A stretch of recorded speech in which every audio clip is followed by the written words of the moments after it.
Hi mga kaibigan! Welcome and welcome back dito sa aking YouTube channel. So for today's vlog ay isi-share natin sa inyo kung paano natin i-unpublish yung ating mga Facebook page na hindi na po natin ginagamit or kinakailangan.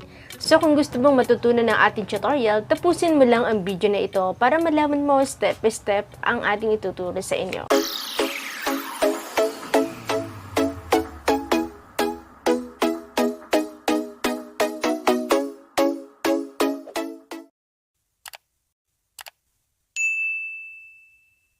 Okay, so puntahan na natin ang ating Facebook account.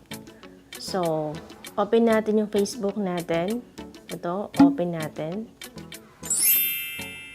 Okay, pagka-open natin, may dalawang option na makikita tayo. Itong may plug at itong ating icon. So, ang gagawin natin para mas mabilis, dito na lang tayo.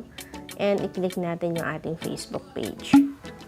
So, pagkatapos, ay i-click naman natin itong settings. Ito. Ayan. Click natin yan.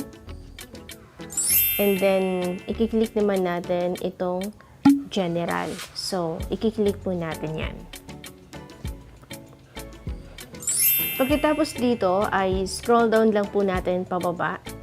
And mapapansin po natin itong page visibility. So, mapapansin po natin, meron pong dalawang option dito, itong publish at itong unpublish, okay?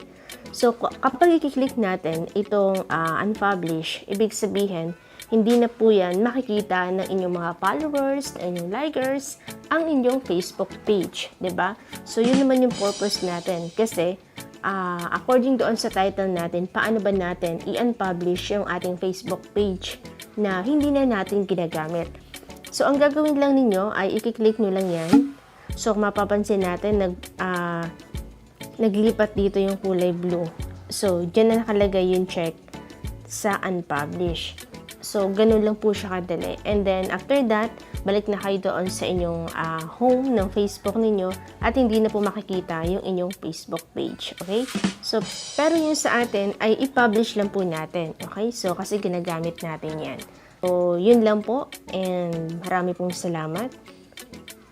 At mga kaibigan, kung hindi pa po kayo nakapag-subscribe sa aking YouTube channel, so i-click mo na po ang subscribe button, pati na rin ang notification bell para lagi po kayong updated sa aking mga bagong uploads.